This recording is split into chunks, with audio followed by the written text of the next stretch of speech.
என்ன மாப்பிள்ள இது? எப்ப பார்த்தாலும் மூஞ்ச ஒரே சோகமா வச்சுட்டு உட்காந்துக்கிட்டு இருக்கீரு. எப்பவும் சந்தோஷமா இருக்கணும் மாப்பிள்ள. என்னையெல்லாம் பாருங்க, நான் எப்பவும் நல்ல சிரிச்சுக்கிட்டே சந்தோஷமா இருப்பேன். அதே மாதிரி இருங்களேன். எங்க சந்தோஷமா இருக்க? உங்க பிள்ளை செஞ்சு கொடுக்கற சாப்பாடை தின்னுட்டு நான் உயிரோட இருக்கிறதே பெரிய விஷயம். இதுல சந்தோஷமா வேற இருக்கணும்னு நினைக்கீங்களோ? என் மாவா செய்யற சாப்பாடை நீங்க எப்படி மாப்பிள்ள குறை சொல்லலாம்? என் மாவா என்ன அழகா சமையல் பண்ணுவா தெரியுமா? அவ மீன் குழம்பு கறி குழம்பு வச்சான்னா 7 ஊருக்கு மணக்கும். மீன் குழம்பும் கறி குழம்பும் வச்சா தானே மணக்கும். வேப்பங்கொட்டையும் வேப்பலையும் போட்டு அரைச்சு ஊத்துனா வேப்பெண்ணெய் வாடை தான் வரும். உங்களுக்கு என்னைக்காட்டு உடம்பு சரியில்லாம இருந்திருக்கும், அதனால என் பிள்ளை வேப்பலையை அரைச்சு கொடுத்துருப்பா. உங்க மேல எவ்வளவு பாசம் வச்சிருக்கா தெரியுமா? உங்களுக்காக ஒண்ணு பார்த்து அழகா செஞ்சுக்கிட்டு இருக்கா. தினம் நான் போன் அடிச்சு கேட்பேன், மவளே இன்னைக்கு என்ன சாப்பாடு செஞ்சமான்னு. எம்மா இன்னைக்கு மீன் வச்சேன், இன்னைக்கு கறி வச்சேன், இன்னைக்கு குடல் குழம்பு வச்சேன், இன்னைக்கு அது வச்சேன் இது வச்சேன்னு எவ்வளவு அழகா சொல்லுவா தெரியுமா? உங்களுக்காக என் பிள்ளை என்னெல்லாம் செஞ்சு கொடுக்கு, என் பிள்ளைய போய் குறை சொல்லுதீங்களே. ஓஹோ, உங்க பிள்ளைய குறை சொல்ற மாதிரி இருக்கோ? நீங்க சொல்லிதான் இந்த குழம்பெல்லாம் அவ வப்பானே எனக்கு தெரியுது. இல்லைன்னா எனக்கு அதெல்லாம் தெரியாது. எனக்கு சாப்பிட்டு பழகிட்டு. நீங்க இங்க தானே இருக்கீங்க, கண்ணால பாருங்க, அதுக்கு பிறகு உங்களுக்கு தெரியும். என்னத்த கண்ணால பாக்க? நீங்க பாருங்க, நல்ல சுட சுட இட்லியை வச்சு ஆட்டுக்கறி வாங்கி நல்ல குழம்பு வச்சு என்ன அழகா வச்சிருக்கா தெரியுமா எம்மாவா? இப்ப கொண்டு வருவா பாருங்க. பாப்போம். கறி மீன் எல்லாம் வஞ்சனை இல்லாம வாங்கி கொடுக்கத்தான் செய்யுதே. ஆனா ஒரு துண்டு கூட எனக்கு கண்ணில் காட்டவே மாட்டாளே. கொண்டு வராளான்னு பாப்போம். இன்னைக்கு உங்க கதைக்கே வாரேன். இன்னைக்கு என்ன நடக்குன்னு நீங்களே பாருங்க. சாப்பாடு ரெடி, எல்லாரும் சாப்பிடலாம். சுட சுட இட்லி. பாருங்க மாப்பிள்ள, இந்த பிள்ளைய போய் குறை சொல்ல உங்களுக்கு எப்படி மனசு வருது? என் பிள்ளை என்ன அழகா தட்டை தூக்கிட்டு வர பாருங்க. இந்த தட்டை தூக்கிட்டு வர அழகுக்கே அவளுக்கு தனியே 4 பவுனுக்கு வளையல் செஞ்சு போடலாம். ஊர் உலகத்திலே இதை விட கேவலமா யாரும் பாராட்டவே முடியாது. 2 கையிலையும் 2 தட்டை தூக்கிட்டு ஹோட்டல்ல சோறு கொண்டு வர மாதிரி வாரா. இதை போய் பாராட்டிக்கிட்டு இருக்காங்க.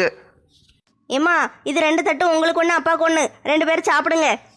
மவளே எனக்கு இருக்கட்டும், முதல்ல மாப்பிள்ளைக்கு கொடு, அவர் தான் ரொம்ப பேசுதாரு. ஏம்மா நீ சாப்பிடுமா. மாப்பிள்ளைக்கு இந்த சாதாரண சாப்பாடெல்லாம் கொடுக்கக்கூடாது, அவருக்கு ஸ்பெஷல் சாப்பாடு செஞ்சுருக்கேன். கேட்டுக்கோங்க, ஸ்பெஷல் சாப்பாடாம். அன்னைக்கு பாவக்காயை வச்சு சாம்பார் வச்சிருந்தா, இன்னைக்கு பாவக்காயை வச்சு புளியோதரை செஞ்சாலும் செஞ்சிருப்பா. மாப்பிள்ள ரொம்ப என் பிள்ளைய குறைச்சு பேசாதீங்க மாப்பிள்ள. அப்படிலாம் அவ தனித்தனியால சாப்பாடு செய்ய மாட்டா. அது எப்படி ஆட்டுக்கறி குழம்பு வச்சு இட்லி வச்சுட்டு உங்களுக்கு மட்டும் வேப்பங்கொட்டையை போட்டு சாப்பாடு செஞ்சு தருவாளோ? இப்படி எல்லாம் பேசாதீங்க. என் பிள்ளை என்ன அழகா செய்வா தெரியுமா? யோ பஞ்சு முட்டாய் மண்டையரே, கொஞ்ச நேரம் வெயிட் பண்ணி பாருமையா. என்ன மாப்பிள்ள பொசுக்குன்னு 5 மிட்டாய் மண்டையான்னு சொல்லிட்டீங்க? பிறவு என்னையா, நானும் சொல்லிக்கிட்டே இருக்கேன். கொஞ்ச நேரம் வெயிட் பண்ணி பார்த்தா என்ன குறைஞ்சா போயிருவீரு? உங்க பிள்ளைய நீங்க தான் மெச்சுக்கிடணும். பிள்ளை தங்கம் பிள்ளை தகரோன்னுக்கிட்டு வந்துட்டாரு. சரி மாப்பிள்ள, உங்க கதைக்கே வாரேன். கொஞ்ச நேரம் வெயிட் பண்ணி பாக்கேன். இப்ப என் பிள்ளை மட்டும் தட்டுல இட்லி வச்சு சுட சுட கறி குழம்பு வச்சு கொண்டு வந்துட்டான்னு வச்சுக்கோங்களேன். நீங்க பேசுனது பூரா வாபஸ் வாங்கிக்கிடணும். என் பிள்ளைகிட்ட மன்னிப்பு கேட்கணும். அவ்வளவுதான் சொல்லிவிட்டேன். பாப்போம் மாமனாரே, பாப்போம். உங்க பிள்ளை மட்டும் இப்ப கறி குழம்பும் இட்லியும் கொண்டு வந்து எனக்கு தரட்டும். உங்க 3 பேரையும் நிக்க வச்சு வரிசையே காலில் உழுதேன். இப்பதான் ஆட்டம் களை கட்டுது. பாப்புமா, let us watch the film. என்ன, நான் வந்து ரொம்ப நேரமாக தட்டை கையில் வச்சுட்டு நின்றுட்டு இருக்கேன். 3 பேர் குசு குசுன்னு பேசிக்கிட்டே இருக்கீங்க. தட்டில் இட்லி கொதிக்க இருக்கு. எனக்கு எவ்வளோ நேரம் கையில் வச்சுக்கிட்டு நிற்க முடியும்? பிடிங்களேன். ராணி தங்கம், மாப்பிள்ளைக்கு ஒரு தட்டில் இட்லி போட்டு கொண்டு வாமா. அவரும் சூட சாப்பிடுவாரா இல்லையா?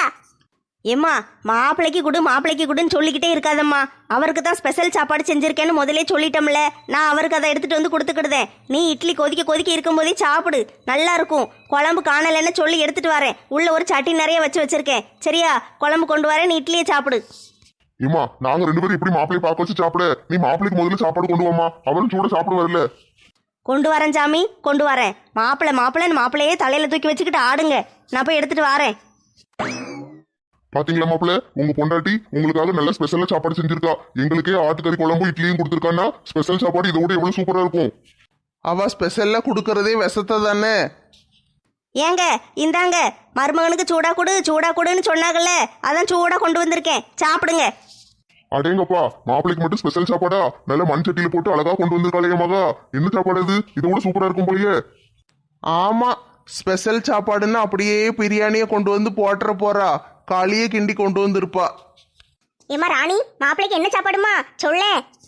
ஏம்மா, போன வருஷம் வாங்கின ராகி மாவு நிறைய மிச்சம் கிடந்துச்சுமா, அதனால உப்புமா கிண்டிட்டேன். என்னது, ராகி மாவை வச்சு உப்புமாவா? ஆமாப்பா, சுகருக்கு நல்லது. மாப்பிள்ள, உங்களுக்கு சுகர் இருக்கோ? சொல்லவே இல்ல. சுகரும் கிடையாது, ஒரு கழுதையும் கிடையாது.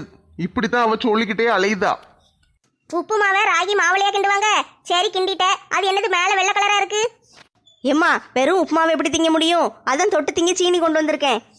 சுகருக்கு திங்க ராகி மாவுல உப்புமா, அதுக்கு தொட்டு திங்க சீனியாம்மா? நல்லா இருக்குமா? எத்தே எனக்கு சுகர் கிடையாதுன்னு டாக்டர் சர்டிபிகேட் கொடுத்துருக்காரு. அது எல்லாம் எடுத்து பத்திரமா வச்சிருக்கேன். கொண்டு வந்து காட்டட்டா? இன்னைக்கு சுகர் இல்லைன்னு அப்படியே விட முடியுமா? நாளைக்கு திடீர்னு சுகர் வந்துட்டுன்னா என்ன செய்ய? அதுக்கு எல்லாம் முன்னேற்பாடாக இருக்கணும்ல. மாப்பிள்ள கேட்டுக்கோங்கத்தே, இப்படித்தான் பொழப்ப ஓட்டிக்கிட்டு இருக்கேன். அவ மட்டும் கறி மீன் முட்டைன்னு நல்லா வச்சு வச்சு திங்கா. எனக்கு மட்டும் பாவக்காய் சாம்பார், வேப்பங்கொட்டை துவையல், வேப்பம்பூ சூப்பு, அது இதுன்னு தாரா. அது காணாததுக்கு அன்னைக்கு குலோப் ஜாமுன் ஒரு டப்பால வாங்கிட்டு வந்து கொடுத்தேன். ஒரு தட்டில் போட்டு 2 எடுத்துட்டு வாமான்னு. இவ என்ன செஞ்சா தெரியுமா? அந்த டப்பாக்குள்ள கீரையை பூரை வெட்டி உள்ள போட்டு கீரை வடை குலாப் ஜாமுன்னு கொண்டு வந்து தாரா. என்ன செய்ய, இதையும் தின்னுட்டு பொழப்பு ஓட்டிக்கிட்டு தான் இருக்கேன். அட கொடுமையே, இப்படியா நடந்துகிட்டு இருக்கு? நான் கூட என் பிள்ளை நல்ல சமையல் பண்ணி போடுதா, மருமகனை நல்லா பாத்துக்கிடுதா, அவருக்கு என்ன குறை, அவர் நல்லா இருக்காருன்னு நினைச்சுக்கிட்டு இருக்கனே.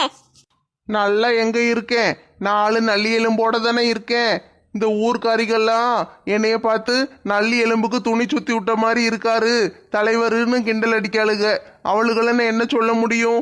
இருக்கிறத தானே அவளுக்கு சொல்லுவாளுக. மாப்பிள்ள என்னைய மன்னிச்சிருங்க மாப்பிள்ள. சமையல் தெரியாத பிள்ளையா இருந்தா 4 அடி அடிச்சாது சமையல் பண்ண சொல்லி கொடுக்கலாம். ஆனா எல்லாம் நல்லா செய்யுதா, செஞ்சுக்கிட்டு உங்களுக்கு மட்டும் ஏன் இப்படி போடுதான்னு எனக்கு ஒண்ணுமே புரிய மாட்டேங்குது மாப்பிள்ள. ஏங்க எவ்வளோ நேரம் நான் கையிலேயே வச்சுக்கிட்டு இருக்கேன். சாப்பிட போறீங்களா இல்லையா? எங்கள் அப்பா வேற மாப்பிள்ளைக்கு சூடா கொடுன்னாரு. நான் கையில் வச்சே இது ஆறி போயிரும் போல. வாங்கி சாப்பிடுங்களேன். மாப்பிள்ள நீங்க இந்த இட்லியும் கறி குழம்பும் சாப்பிடுங்க, நான் வேணா இந்த உப்புமா தின்னுக்கிறதே. என்னது இந்த ஸ்பெஷல் சாப்பாடை நீங்கள் சாப்பிடலான்னு பார்க்கீங்களோ? உங்களுக்கு அதெல்லாம் கிடையாது. இது எங்கள் வீட்டுக்காருக்கு மட்டும்தான், வேற யாருக்கும் கொடுக்க மாட்டேன். வேண்டாமாமா, போற உசுறு என்னோட போட்டும் நீங்களாவது நல்ல சாப்பாடை சாப்பிடுங்க. பாவம், நீங்களும் என்னால கஷ்டப்படக்கூடாது. நானே அந்த உப்புமாவை தின்னு தொலைக்கேன். மாப்பிள்ள கேட்கணும்னு தப்பா நினைச்சுக்கிடாதீங்க. காலையில மட்டும்தான் இப்படி நடக்குமா, இல்ல மத்தியானம் ராத்திரின்னு எல்லா நேரத்துக்கும் இப்படித்தானா? ஏத்தே அப்படிலாம் கேட்காதீங்க தே, நான் அழுதுருவேன். சோறு காப்பின்னு எல்லாத்தையும் இப்படித்தான் பண்ணுதா. மாப்பிள்ள சோறை மாத்தி மாத்தி செய்வா, காப்பி எப்படி மாத்தி செய்ய முடியும்? ஏத்தே காப்பில தான் தே அவ எக்ஸ்பர்ட்டே. காப்பியை மட்டும் கொண்டு வர சொல்லுங்க தே, இப்ப தெரிஞ்சிரும் கதை. உங்களுக்கும் காப்பி கொண்டு வர சொல்லுங்க, எனக்கும் காப்பி கொண்டு வர சொல்லுதே. அவ கொண்டு வர்ற காப்பியை பார்த்தா நீங்களே காரி துப்புவீங்க. என்ன மாப்பிள்ள சொல்லுதீங்க? அவ்வளவு கேவலமா இருக்குமோ? காப்பியில சீனிக்கு பதிலா உப்பள்ளி போட்டு கொண்டு வந்து கொடுத்துருவாளோ? மாமா, காப்பியில உப்பள்ளி போட்டா கூட கண்ணையும் மூக்கையும் மூடிக்கிட்டு படக்குன்னு வாயில ஊத்திரலாம். ஆனா இவ என்ன செய்வா தெரியுமா? நான் ஒரு நாளைக்கு 5 லிட்டர் பால் வாங்கி கொடுக்கேன். அந்த 5 லிட்டர் பாலையும் ஒருத்தியே குடிக்காமாமா. அதுவும் அந்த பாட்டி தண்ணி ஊத்தாம அப்படியே பாலை தருவாங்க. இந்த ஊர்க்காரங்களுக்கு பூரா அப்படிதான் கொடுத்துக்கிட்டு இருக்காங்க. 5 லிட்டர் பாலை தண்ணி ஊத்தாம ஒரு மனுஷி குடிச்சானா என்னத்துக்கு ஆவா? ஆனா இவளுக்கு ஒண்ணுமே ஆக மாட்டேக்கி. 5 லிட்டர் பாலையும் குடிச்சிருதா. எங்களுக்கு ஒரு அரை கிளாஸ் பால் கூட கொடுக்க மாட்டேக்காமாமா. என்ன செய்தா தெரியுமா? பாலை பூரா குடிச்சிட்டு அந்த பால் சட்டி இருக்கும்ல, அதுல கொஞ்சம் தண்ணியை ஊத்தி கழுவி அதை கொதிக்க வச்சு காப்பி தூளும் சீனியும் போட்டு தாரா. சீனினா உங்க வீட்டு சீனி எங்க வீட்டு சீனி கிடையாது மாமா. ஒரு 10-15 கரண்டி சீனியை போட்டு தந்துருதா. அது வாயில வைக்க முடியல, விஷத்தை குடிச்ச மாதிரி இருக்கு. பெத்த பிள்ளையாச்சுன்னு பாக்கேன், இல்லன்னா நீ செய்யறதுக்கெல்லாம் உனக்கு என்ன செய்யணும் எனக்கே தெரியல. மருமகனை போட்டு ஏன் இப்படி குடும்பப்படுத்துத? இப்போ என்ன செஞ்சுட்டேன்? யாரும் செய்யாததையா நான் செஞ்சுட்டேன்? புருஷன் மேலே பாசமாக இருக்கிறது தப்பா? அவரை உளுந்து உளுந்து கவனிச்சுக்கிறது தப்பா? நான் எவ்வளோ கஷ்டப்பட்டு வீட்டில் வேலை பார்க்கன்னு தெரியுமா? எல்லா வீட்லேயும் ஒரு சமையல் தான் பண்ணுவாங்க. நான் எங்களுக்காக ஒரு சாதாரண சாப்பாடு, அவருக்காக ஒரு ஸ்பெஷல் சாப்பாடு, அது இதுன்னு தினம் செய்ய வேண்டியிருக்கு. காப்பி 2 தடவை போட வேண்டியிருக்கு, சாப்பாடு 2 தடவை செய்ய வேண்டியிருக்கு. எல்லாம் தனித்தனியாக செஞ்சு அவரை நல்லா பார்த்துக்கிட்டு இருக்கேன். என்னை குறை சொல்லுதீங்களோ குடும்பத்தோடு சேர்ந்துக்கிட்டு? நீ ஒரு அணியும் புடுங்க வேண்டாம். நீ உனக்கு என்ன சாப்பாடு செய்வியோ அந்த சாப்பாடு தான் மாப்பிள்ளைக்கு கொடுக்கணும். அவருக்கெல்லாம் நீ தனியா ஒன்றும் ஸ்பெஷலா செஞ்சு கிழிக்க வேண்டாம். ஏம்மா என்னம்மா சொல்லுதே? நான் சாப்பிட்ற சாப்பாட்டையே அவர் சாப்பிட முடியும்? எனக்கு சாதாரணமாக மீன் குழம்பு கறி குழம்புன்னு வச்சு சாப்பிடுவேன். அவருக்கு ஸ்பெஷலாக பார்த்து பார்த்து கவனித்து ஒன்று ஒன்றா செஞ்சுக்கிட்டு இருக்கேன். பாவக்காய் சாம்பார், வேப்பங்கொட்டை துவையல், அந்த குலாப் ஜாமுனில் ஒரு கீரை வடை செஞ்சேனே அது. இப்போ புதுசாக காய்ச்சல் மருந்தில் எப்படி பாயாசம் செய்யணும்னு வேற படிச்சுக்கிட்டு இருக்கேன். அது வேற நாளைக்கு அவருக்கு செஞ்சு கொடுப்பேன். இப்படி அவருக்காண்டி நான் பார்த்து பார்த்து செஞ்சுக்கிட்டு இருக்கேன். அவருக்கு நீ சாதாரண சாப்பாடு போதும்னு சொல்லுதே. நீ அவரை ஸ்பெஷலா கவனிச்சு கிழிச்சது போதுமா? நீ உனக்கு என்ன சாப்பாடு செய்வியோ, நீ எதை சாப்பிடுதியோ அதுதான் அவர் தட்டிலே இருக்கணும். அவருக்கும் அதை தான் கொடுக்கணும். வேற எதையாவது கொடுத்தேன்னு கேள்விப்பட்டேன், அவ்வளவுதான். பிள்ளைன்னு கூட பார்க்க மாட்டேன், சோத்துல விஷத்தை வச்சிருவேன். அப்படியெல்லாம் கொடுக்க முடியாதுமா, அப்படியெல்லாம் கொடுக்க முடியாது. ஏதோ போன போதே அம்மா அப்பாவை பார்க்கணுமேனு ஆசையாக இருந்துச்சு. சரின்னு உங்களை கொண்டு வந்து இங்கே இருக்க வச்சா நீங்கள் என்ன எனக்கும் அவருக்கும் சண்டையில் தூட்டுக்கிட்டு இருக்கீங்க? அவர் நான் கொடுக்குற சாப்பாடெல்லாம் என்ன அழகாக சாப்பிடுவார் தெரியுமா? நீங்கள் இப்போ சாப்பிட விடாமல் கெடுக்கீங்க.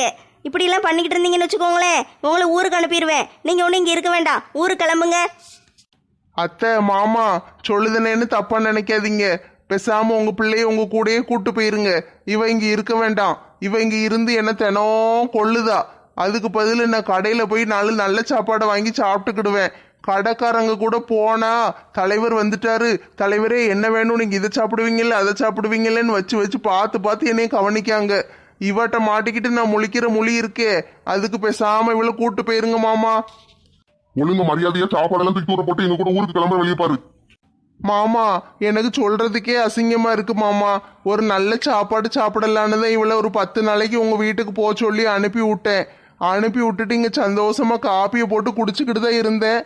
மறுநாள் காலையிலே வந்து நிக்கா உங்களையும் கூட்டிட்டு வந்து. எதுக்குன்னு கேட்டா சோத்துக்கு நீங்க கஷ்டப்படுவீங்க அதனாலதான் வந்தேங்க. சோறு திங்கிறதுக்காக தானே இவ்வளவு அனுப்பி விட்டேன். இவ என்னத்துக்கு இந்த வரத்துக்கு வாரா? மாப்பிள்ள எங்க 2 பேரையும் மன்னிச்சிருங்க மாப்பிள்ள. இந்த பிள்ளை இப்படி எல்லாம் செய்வான்னு நாங்க எதிர்பார்க்கவே இல்லை. பிள்ளைக்கு கல்யாணம் முடிச்சு கொடுத்தாச்சு. அந்த பிள்ளை கூட அங்க நல்ல சமையல் பண்ணிக்கிட்டு வச்சுக்கிட்டு இருக்குன்னு கேள்விப்பட்டேன். ஆனா இவ இப்படி இருக்காளே, இவளை நான் என்னதான் செய்ய? இவ உங்களை நல்லா பாத்துக்கிடுவான்னு நினைச்சுதான் நான் தைரியமா இருந்துட்டேன். இவ இப்படி இருப்பான்னு எதிர்பார்க்கவே இல்லை மாப்பிள்ள. நான் இவ்வளவு ஊருக்கு கூட்டு போயிருந்தேன். கூட்டு போயிட்டு ஒரு 4 இழுப்பு இழுத்து உங்களுக்கு நல்ல ஏத்த மனைவியா ஒரு பொண்டாட்டியா நான் அனுப்பி விடுதேன் மாப்பிள்ள. தப்பா நினைச்சுக்கிடாதீங்க. பரவாயில்லத்த, நீங்க ஒன்றும் கவலைப்படாதீங்க. நான் எப்படியாட்டி இவளை வச்சு சமாளிச்சுக்கிடுதேன். நீங்க தைரியமா ஊருக்கு போங்க. ஏங்க இந்த உப்புமாவை சாப்பிட போறீங்களா இல்லையா? நானும் உப்புமாவை கையில் வச்சுக்கிட்டு எவ்வளோ நேரம் தான் நிற்க. அது இப்போமே ஆறி போயிட்டு இன்னும் போக போக கல் மாதிரி ஆகிக்கிட்டே போகும். பிறகு நீங்கள் ஸ்பூன் வச்சு அள்ளி திங்க முடியாது. கடப்பார கம்பி விட்டு தான் தோண்டி திங்கணும். இவ்வளவு தூரம் பேசிக்கிட்டு இருக்கேன், இன்னும் அந்த உப்புமாலேயே நிக்கா. மாமா அத்தை 2 பேரும் என்னைய தப்பா நினைச்சாலும் பரவாயில்ல, எனக்கு ஒன்றும் பிரச்சனை இல்லை. பேசாம இவளை உங்க வீட்டுக்கு கூட்டு போயிருங்க. இங்க இவ இருக்க வேண்டாம். இவ சோறு போடுதேன்னு என்னைய கொள்ளுதா. இவளை கூட்டு போயிட்டீங்கன்னு வச்சுக்கோங்களேன், நான் நிம்மதியா இருப்பேன். இல்லைன்னா நான் சாமியார கூட போறேன். இவ கையால என்னால சாப்பிட முடியாது. ஏங்க எதுக்கு ஊருக்கு போன்னு சொல்லிக்கிட்டே இருக்கீங்க? அதை எங்கள் அப்பாவும் அம்மாவும் பார்க்க தான் ஊருக்கு போக சொன்னீங்க. அவங்க 2 பேரும் இங்கே தானே இருக்காங்க. பிறகு எதுக்கு நாங்கள் ஊருக்கு போகணும்? ஒழுங்க மரியாதையா உங்க அம்மா அப்பா கூட ஊருக்கு ஓடி போயிரு. நான் உன்னைய தினம் சோறு பொங்குன்னு கொடுமைப்படுத்தினேனா இல்லை என்ன செஞ்சேன்? ஹோட்டல்ல தினம் சாப்பாடு வாங்கி தரேன்னு கூட சொல்லி பார்த்துட்டேன். நீ கேட்டியா? நான் தான் செய்வேன்னு. உனக்கு ஒரு நல்ல சாப்பாடு, எனக்கு மட்டும் விஷத்தை போடுத. இப்படியே நான் தின்னுட்டு கிடக்க முடியுமா? நீ ஒழுங்க நல்ல பொண்டாட்டியே இருக்கிறதா இருந்தா இரு, இல்லைன்னா உன்னைய டைவர்ஸ் பண்ணிடுவேன். ஓஹோ, அவ்வளோ தூரம் போயிட்டோ? புருஷனாச்சே, சரி நல்லா சாப்பிட்டு வச்சு ஆரோக்கியமாக இருக்கட்டுமேனு பார்த்து உங்களுக்கு ஒன்று ஒன்றா செஞ்சு கொடுத்தா என்னையே குறை சொல்கிற அளவுக்கு போயிட்டீரோ? தேவையில்லை. உங்களுக்கு உழைச்சதும் போதும், உங்கள் குடும்பத்துக்கு உழைச்சதும் போதும். இனிமேல் நான் இந்த வீட்டில் இருக்க மாட்டேன். எனக்கு இந்த வீட்டில் மரியாதையே கிடையாது. அதனால் இந்த வீட்டில் ஒரு நிமிஷம் கூட இருக்க மாட்டேன். ஏம்மா எப்பா பெட்டி தூக்கிட்டு வாங்க, நம்ம வீட்டை பார்த்து போவோம். இனிமேல் இங்கே வரவே கூடாது. இந்த மனுஷனா வந்து என்கிட்ட வந்து மன்னிப்பு கேட்கணும். நான் செஞ்சதெல்லாம் தப்பு தான் ராணி, என்னைய மன்னிச்சிரு, இன்னும் உங்ககிட்ட இப்படிலாம் பேச மாட்டேன் அப்படின்னு மன்னிப்பு கேட்டால் மட்டும்தான் இந்த வீட்டுக்கு வருவேன். இல்லைன்னா இந்த வீட்டு எல்லையை கூட நான் மிதிக்க மாட்டேன். வாங்க போவோம். நல்லா இருப்ப, கையெடுத்து கும்பிடுதேன். முதல்ல இடத்த காலி பண்ணு. மாப்பிள்ள அவசரப்பட்டு டைவர்ஸ் எதுவும் கொடுத்துடாதீங்க மாப்பிள்ள. என் பிள்ளை வாழ்க்கை வீணா போயிரும். நாங்க எப்படியாட்டு பேசி பறிக்கி அவளை சமாதானப்படுத்தி அனுப்பி விடுதோம் மாப்பிள்ள. தப்பா நினைச்சுக்கிடாதீங்க. சேச்சே, அப்படியெல்லாம் செய்ய மாட்டேன் மாமா. அப்படி செய்யற ஆளா நானு? அவகிட்ட நான் ஒரு நாள் கூட அவளை அதட்டி பேசுனது கூட கிடையாது. அவ என்ன செஞ்சு கொடுத்தாலும் சரின்னு தலையை ஆட்டிக்கிட்டு சாப்பிட்டுக்கிட்டு பேசாமதான் இருக்கேன். இன்னைக்குதான் ஏதோ கோவத்துல பேசிட்டேன். அதுவும் நீங்க இருக்கிற தைரியத்துல தான் பேசினேன். இல்லைன்னா அவட்ட ஒன்றும் பேசக்கூட மாட்டேன். அவ என்னத்தை செஞ்சு கொடுத்தாலும் நான் திம்பேன். அவ சாப்பாடு மட்டும்தான் அப்படி செய்வா. மற்றபடி அவ நல்ல பொண்டாட்டி தான். அவளுக்கு டைவர்ஸ் எல்லாம் கொடுக்கணும்னு நினப்பு கூட என் மனசுல எல்லாம் கிடையாது. அவளை கொஞ்சம் நல்லபடியா திருத்தி மட்டும் அனுப்பி விடுங்க மாமா. எனக்கு வேற ஒன்றும் வேண்டாம். சரி மாப்பிள்ள, அப்படின்னா நாங்க வீட்டுக்கு போயிட்டு வரட்டுமா? மாமா யாரு மேல கோபம் இருந்தாலும் சரி, சாப்பாட்டு மேல காட்டக்கூடாது. தட்டுல இட்லி கறி குழம்புலாம் இருக்கு, அதை சாப்பிடாம போட்டுட்டு போனீங்கன்னா சாப்பாடு அவமதிக்கிற மாதிரி. நீங்க அப்படி செய்யக்கூடாது. அதனால சாப்பிட்டுட்டு போயிருங்க. ஆமா மாப்பிள்ள, இட்லியும் கறி குழம்பும் பார்க்க வேற நல்லா இருக்கு. பேசாம சாப்பிட்டுருதேன். கழுத்துல போட்டிருந்த சங்கிலியை தொலைச்சிட்டு வந்துட்டு இப்படி கொஞ்சம் கூட பொறுப்பு இல்லாம பதில் சொல்லுத. ஏங்க நான் வேணுக்குன்னேவா தொலைச்சேன். அந்த படுபாவி பைய புடுங்கிட்டு போனான்னா நான் என்ன செய்ய முடியும்? 100 ரூபாய்க்கு 2 செருப்பு தாரான உடனே பல்ல கட்டிக்கிட்டு ஓடுனீங்கல்ல, பிறகு அவன் செயினை புடுங்காம என்ன செய்வான்? இனிமே இப்படி எல்லாம் கவனக்குறைவா இருக்க மாட்டேன். ஜாக்கிரதையா இருக்கேன். இனிமே எவனும் இப்படி எல்லாம் ஓசியில தாரேன்னு சொன்னா போக மாட்டேன். என்னது, இன்னும் ஜாக்கிரதையா இருப்பியா? இப்ப தொலைச்சிட்டு வந்ததுக்கு என்ன வழி? துட்டு என்ன சும்மாவா வருது? ஒவ்வொரு கிராம் தங்கமும் என்ன விலை விக்கி தெரியுமா? கஷ்டப்பட்டு உழைச்சு சம்பாதிச்சு இட்லி கடையில நின்று வெயிலுக்குள்ளேயும் வேக்காட்டுக்குள்ளேயும் கிடந்து உனக்கு ஒரு செயின் வாங்கி கொண்டு வந்து கொடுத்தா அதை இப்படி தொலைச்சிட்டு வந்து நிக்க கொஞ்சம் கூட பொறுப்பே கிடையாது உனக்கு. ஏங்க என்னைய மன்னிச்சிருங்க. இந்த ஒரு தடவை விட்டுருங்க. அடுத்த தடவை எதுவும் தப்பு நடக்காம நான் பாத்துக்கிடுதேன். அந்த பேச்சே பேசக்கூடாது. ஒழுங்க மரியாதையா போய் அந்த திருடனை கண்டுபிடிச்சி எப்படியாட்டு செயினை வாங்கிட்டு வார, இல்லைன்னா வந்துடாத. அந்த படுபாவி பையதான் செயின் கிடைச்சோன்னு ஊரை விட்டு ஓடிட்டானே. அவன் எந்த நாட்டுல இருக்கானோ எந்த தேசத்துல இருக்கானோ அவனை தேடி நான் போய் எங்க அலைய? அதுக்குன்னு நகையை சும்மா விட முடியுமா? 3 பவுனு 3 பவுன் என்ன விலைன்னு தெரியுமா? கஷ்டப்பட்டவங்களுக்கு தானே அந்த அருமை தெரியும். நீ பாட்டுக்கு வந்திருக்க. நீ ஜாக்கிரதை இருந்தீன்னா அவன் தூக்கிட்டு போயிருப்பானா? ஏம்மா, அந்த செயின் பீரோக்குள்ள தானே வச்சிருந்தேன். இன்னைக்கு எதுக்கு போட்டுட்டு போனேன்? இந்த இடத்துலதான் விதி விளையாண்டுருக்கு. இவ்வளவு நாள் எனக்கு ஆசையே வரல. இன்னைக்கு தான் அந்த செயினை போடணும்னு ஆசை வந்துச்சு. பாத்தியா, எல்லாம் விதியோட விளையாட்டு தான். எனக்கு நேரமே சரியில்லை. முதல்ல என் ஜாதகத்தை எடுத்துட்டு ஒரு நல்ல ஜோசியக்காரரை போய் பார்க்கணும். என்னது, விதி விளையாண்டுட்டா? கழுத்துல கிடக்குற செயினை ஒருத்தன் புடுங்கிட்டு போயிருக்கான். அது கூட தெரியாம நீ செருப்ப பேன்னு பாத்துக்கிட்டு இருந்திருக்க. விதி மேல பழிய போடுதியோ? ஜோசியக்காரங்க கிட்ட போய் கேட்டா மட்டும் உனக்கு என்ன வெத்தலையில மை போட்டு செயின் எங்க இருக்குன்னு இடத்தையா காட்டுவாங்க? ஏங்க, இந்த ஐடியா கூட நல்லா இருக்குங்க. ஒரு நல்ல மந்திரவாதியை போய் பார்த்தோம்னு வச்சுக்கோங்களேன். வெத்தலையில மைய போட்டு செயின் எங்க இருக்குன்னு கண்டுபிடிச்சு அப்படியே சொல்லிடுவாங்க. நீ வெத்தலையில மையையும் போட வேண்டாம், மை டப்பாக்குள்ள வெத்தலையும் போட வேண்டாம். ஒழுங்க போய் நீயே அந்த திருடனை கண்டுபிடிச்சி செயினை தூக்கிட்டு வா. என்னது, நானே போய் செயினை வாங்கிட்டு வரணுமா? நீ தானம்மா செயினை தொலைச்சிட்டு வந்த, அப்ப அதுக்கு பொறுப்பு நீ தானே. நீ தான் போய் செயினை எப்படியாட்டு தேடி கண்டுபிடிச்சு கொண்டு வரணும். ஓடு. ஓ மை காடு, அந்த படுபாவி பையன் என் செயினை புடுங்கிட்டு போயிட்டானா அதுக்கு நானா பொறுப்பு? இந்த மரப்பாச்சி பொம்மை என்னைய போய் செயினை தேடி கொண்டு வர சொல்லுதானே. எப்பா, அம்மா பாவும்பா, அம்மா விட்டுருங்க. அம்மா போய் செயின் எல்லாம் தேட வேண்டாம், போனா போதுப்பா. ஏல, 1.5 லட்சம் ரூபாயில செயின் சும்மா விட்டுற சொல்லுதியோ? அது எப்படி விட முடியும்? இவ பொறுப்பு இல்லாம சும்மா சுத்திக்கிட்டு அலைவா. நான் இவளுக்கு வாங்கி வாங்கி கொடுத்துக்கிட்டு இருக்கணுமோ? அதெல்லாம் கொடுக்க முடியாது. இவளை இப்படியெல்லாம் விட்ட சரிப்பட்டு வரமாட்டா. இவளே போய் செயினை தேடி கண்டுபிடிச்சு கொண்டு வரட்டும். ஏற்கனவே அந்த ராதா கூட சேர்ந்துக்கிட்டு இவ ஊருக்குள்ள எல்லார்ட்டையும் சண்டை இழுத்துக்கிட்டு அலைதா. அதுக்கே இவளை சத்தம் போடணும்னு வச்சிருந்தேன். இன்னைக்கு தான் சரியா மாட்டியிருக்கா. குயில புடிச்சி குண்டில் அடைச்சி கூவ சொல்லுகிற உலகம், மயில புடிச்சி காலை உடைச்சி ஆட சொல்லுகிற உலகம். அது எப்படி பாடுமையா, அது எப்படி ஆடுமையா? ஓஹோ ஓஹோ. இந்த மனுஷன் இப்படி என்னைய வீட்டை விட்டு வெளியே விரட்டி விட்டானே, செயின் இல்லாம வீட்டுக்குள்ள வந்துடாதேன்னு. இப்ப செயினை எங்க போய் தேட? அந்த பாவி பையன் எந்த ஊர்ல இருக்கானோ எந்த சில்லாவுல இருக்கானோ அவனை போய் தேடிட்டு வாங்கானே. நான் எங்க போய் தேடுவேன்? அட கடவுளே, 3 பவுன் சங்கிலியை தொலைச்சிட்டு வந்த எனக்கே இந்த நிலைமைன்னா 5 பவுன் சங்கிலியை தொலைச்சிட்டு வந்த ராதா நிலைமை என்ன ஆயிருக்கும்? பாவம் அந்த பிள்ளை. சரி, அவளுக்கு ஒரு போன் அடிச்சு பாப்போம். இவகிட்ட இதுதான் ஒரு கெட்ட பழக்கம். பெல்லு போய்கிட்டே இருக்கும், எடுக்கவே மாட்டா. ஹலோ, சொல்லு செல்வி, செயின் கிடைச்சிட்டா? என்ன இவ செயினு கெயினுன்னு பேசிக்கிட்டு இருக்கா? ஒன்றும் விளங்க மடக்கி. என்ன செயினு? சரி, பேசி முடிக்கட்டும். என்ன செயினுன்னு விசாரிப்போம். இல்ல ராதா, செயின் இன்னும் கிடைக்கல. செயின் கிடைக்கலன்னா எங்கேயாவது போய் தேட வேண்டியதானே. எனக்கு எதுக்கு போன் அடிச்ச? என்ன ராதா இப்படி சொல்லுதே? உன் செயினையும் காணும்ல? அது அது அது வந்து ஆமா ஆமா, அதான் ராதா, செயின் தொலைஞ்சு போயிட்டுன்னு எங்க வீட்டுக்காரர்கிட்ட சொன்னனா, அந்த மனுஷனே வீட்டை விட்டு வெளியே விரட்டி விட்டாரு.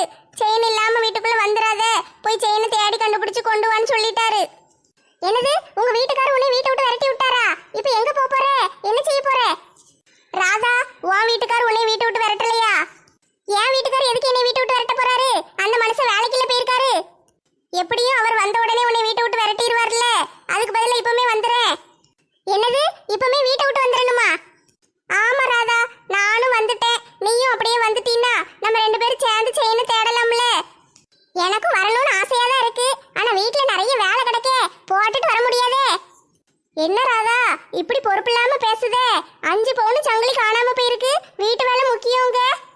அதுக்கு இல்ல செல்வி, அதுவும் முக்கியம்தான். இருந்தாலும் எங்க அத்தை வீட்டுல இருக்காங்க, அவங்களுக்கு சாப்பாடெல்லாம் செஞ்சு கொடுக்கணும்ல. வயசான மனுஷி பாத்தியா? ராதா செயினை காணோன்னு உங்க அத்தைகிட்ட சொல்லிட்டியா? இல்ல இல்ல நான் ஒன்னும் சொல்லல. ஓ உங்க அத்தை பக்கத்துல இருக்காங்களோ அதான் இப்படி பேசுதியோ? ஆமா ஆமா அதனாலதான். சரி ராதா எனக்கு புரிஞ்சிட்டு. உங்க அத்தைகிட்ட ஏதாவது ஒரு பொய்ய சொல்லிட்டு நீ வந்துரு. நம்ம 2 பேரும் சேர்ந்து தலைவர் வீட்டுக்கு போவோம். அங்க போய் அவர்கிட்ட சொல்லிட்டு போலீஸ்ல ஒரு கம்ப்ளைண்ட் கொடுக்க சொல்லுவோம். சரியா? எப்படியாட்டும் அந்த செயினை கண்டுபிடிச்சிடணும். செயின் இல்லாம வீட்டுக்குள்ள போனா எங்க வீட்டுக்காரர் என்னைய விட மாட்டாரு. எப்படியாட்டும் செயினை கண்டுபிடிக்கணும். என் செயின் உன் செயின் ரெண்டையும் சேர்த்து கண்டுபிடிச்சிடணும் ராதா. ஐயே இவ விடமாட்டா போல. செயின்னு உயிரெல்லாம் வாங்குதா? சரி போவோம். என்ன செய்ய, ஃப்ரெண்டா வேற போய் தொலைஞ்சிட்டா. செல்வி நான் வாரேன் செல்வி, இரு இந்த கொஞ்ச நேரத்துல வாரேன். சரி ராதா நான் வந்துட்டேன். மரத்தடிக்கு போய் உட்கார்ந்துருக்கேன். நீ சீக்கிரம் வந்துரு என்ன? ஆட்டும் செல்வி போன வை. அடியே என்னடி செயின் காணும் அது இதுன்னு பேசிக்கிட்டு இருக்கீங்க? என்ன செயின் எதுவும் தொலைச்சிட்டியோ? இல்லையே நான் ஒன்னும் தொலைக்கலையே. அப்ப யார்கிட்ட பேசிக்கிட்டு இருந்த இவ்வளவு நேரம்? செயினை காணும் அது இதுன்னு பேசிக்கிட்டு இருந்தீங்க. எத்தே என் ஃப்ரெண்டு செல்வி இருக்கால, அவ செருப்பு வாங்க போன இடத்துல திடீர்னு செயினை தொலைச்சிட்டா போல. அதான் அவங்க வீட்டுக்காரர் செயின் இல்லாம வரக்கூடாதுன்னு சொல்லிட்டாராம். அதைத்தான் தேடிட்டு இருக்கா. என்னையும் கூப்பிடுதா? அவ எதுக்கு உன்னையே கூப்பிடுதா? அவளுக்கு வேணா அவ போய் தேட வேண்டியதானே? செல்வி பாவம் தே 3 பவுன் சங்கிலியை தொலைச்சிருக்கா. ஏற்கனவே மனசு கஷ்டத்துல இருப்பா. அவங்க வீட்டுக்காரர் வேற செயின் இல்லாம வரக்கூடாதுன்னு விரட்டி விட்டாரு போல. அப்புறம் எங்க போவா? அதான் என்னைய கூப்பிடுதா. நான் ஃப்ரெண்ட் இல்ல, நான் போய் அவளுக்கு உதவி செய்ய வேண்டாமா? அப்படியா?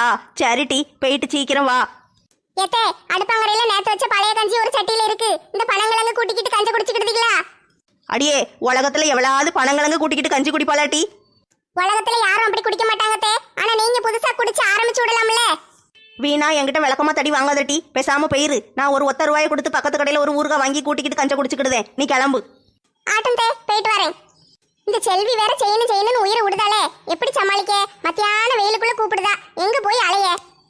சரி போவோம். போலன்னா பிறகு அதே ஒரு குறையா சொல்லிக்கிட்டு இருப்பா. ராதா நீ வரவே இல்ல, நான் மட்டும்தான் தனியா செயின் தேடி போனேன். ஒரு ஃப்ரெண்டுன்னு எதுக்கு இருக்கே அப்படி இப்படிம்பா. அதனால போவோம். என்ன தலைவரே இங்க வந்து ஒரு மாதிரி உட்காந்துக்கிட்டு இருக்கீரு? வீட்டுக்குள்ள உட்கார வேண்டியதானே? ஒன்றும் இல்லப்பா, வாழ்க்கையே வெறுப்பா இருக்கு. ஒரு மாதிரி சோகமாவே இருக்கு. சோகப்படுற அளவுக்கு அப்படி என்ன ஆயிட்டு? தூங்கும் போது கனவுல எதுவும் நான் தலைவராகிற மாதிரி கனவு கண்டுட்டீரோ?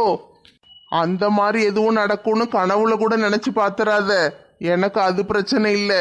ராணி இருக்கல்ல, அவளை இன்னைக்கு காலையில கொஞ்சம் சத்தம் போட்டுட்டேன். அவங்க அம்மா அப்பா வேற இருந்தாங்கல்ல, அவங்க முன்னாலேயே ஏசி விட்டுட்டேன். கோவச்சுக்கிட்டு போயிட்டா. அவங்க அம்மா அப்பாவும் அவளும் சேர்ந்து அவங்க ஊருக்கு போயிட்டாங்க. அதுதான் எனக்கு ஒரு மாதிரி மனசு கஷ்டமாவே இருக்கு. ஏ தலைவர் தப்பிச்சிட்டாரு, தலைவர் தப்பிச்சிட்டாரு. ஏல சும்மா கடலை, நீ வேற எரிச்சலை கிளப்பிக்கிட்டு இருக்காத. தலைவரே இது வந்து சந்தோஷமா இருக்க வேண்டிய நேரம். இந்த நேரத்துல தான் நீங்க சூப்பரா தலைவர் மாதிரி நல்ல கெத்தா இருக்கணும். ஒரு கூலிங் கிளாஸ் எடுத்து மாட்டிக்கிட்டு ஒரு புல்லட் எடுத்துக்கிட்டு தடன்னு ஊருக்குள்ள போனீங்கன்னு வச்சுக்கோங்களேன், அப்படியே எப்படி இருக்கும் தெரியுமா? சந்தோஷமா இருக்கிறத விட்டுட்டு வருத்தத்தில் உட்காந்துக்கிட்டு இருக்கீரு. ஏல கூலிங் கிளாஸ் நல்லா இருக்கா? இப்படித்தானே சொல்லுது. தலைவரே கூலிங் கிளாஸ் எல்லாம் ரெடி பண்ணி பாக்கெட்ல வச்சுட்டு தான் சோகமா உட்காந்துருந்தீராக்கும். ராணி போன உடனே சந்தோஷமா தான் இருந்துச்சு. கண்ணாடியெல்லாம் எடுத்து போட்டுக்கிட்டு புல்லட்டெல்லாம் தொடச்சி வச்சு ரெடி பண்ணிட்டு நீ சொன்ன மாதிரி தான் இருந்தேன். ஆனா அதுக்கு பிறகுதான் மனசு ஒரு மாதிரி கஷ்டமா இருந்துச்சுல. என்ன இருந்தாலும் அவங்க அம்மா அப்பா முன்னாடி அவளை ஏசி இருக்க கூடாதுல்ல, அவளுக்கு மனசு கஷ்டமா போயிருக்கும்ல. தலைவரே நீங்க தான் வேஸ்டா வருத்தப்பட்டுக்கிட்டு இருக்கீங்க. நீங்க வேணா பாருங்க, நாளைக்கு காலையில வந்து இங்க நிக்க போறாங்க. வரமாட்டால, எப்பவும் பாசமா பேசிதான் அனுப்பி விடுவேன். ஆனா இன்னைக்கு கொஞ்சம் கோபமா பேசிட்டேன்னா அவளை ஏசி விட்டுட்டேன். அதனால மூஞ்ச தூக்கிட்டு போயிட்டா. அதனால வர்றதுக்கு வாய்ப்பெல்லாம் கிடையாது. இதுக்கு போய் வருத்தப்படலாமா?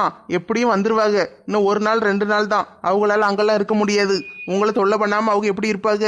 அதனால வந்து நிப்பாக பாருங்க. ஏன் சோக கதைய கேளு தாய்க்குளமே. ஆமா தாய்க்குளமே, ஐயா தாய்க்குளமே. அதை கேட்டாக்கா தாங்காதையா உங்க மனமே. ஆமா உங்க மனமே. ஏம்மா ஏன் சோகமே ஒரு லாரியில அள்ளி போடுற அளவுக்கு நிறைய இருக்குமா? நீ வேற உன் சோகத்தையும் கொண்டு வந்து ஏன் லாரியில கொட்டாதம்மா. நீ சந்தோஷமா பாடு. போனதே போனதே என் 3 பவுன் சங்கிலி போனதே. தலைவரே போனதே போனதே. ஏ கடவுளே, எதுக்குமா இப்படி வந்து சிரப்படுத்துதே? என்ன நடந்துச்சு ஏது நடந்துச்சுன்னு வாயை திறந்து சொல்லுங்கம்மா. இப்படி பாட்டு பாடி பாடா படுத்தாதீங்கம்மா. தலைவரே, நம்ம ஊர்ல மரத்தடிக்கு பக்கத்துல புதுசா ஒருத்தன் செருப்பு கடை போட்டிருந்தான். சரின்னு போய் வாங்க போனோம். ஒண்ணு வாங்கினா ஒண்ணு இலவசம்னு சொன்னான் தலைவரே. அதை நம்பி செருப்பு வாங்கிட்டு வந்தேன். வீட்டுக்கு வந்து பார்த்தா என் செயினை காணும் தலைவரே. கழுத்துல போட்டிருந்த செயினை காணும். என்னம்மா சொல்லுத? செருப்பு கடைக்கு போயிட்டு வந்த பிறகு செயினை காணுமா?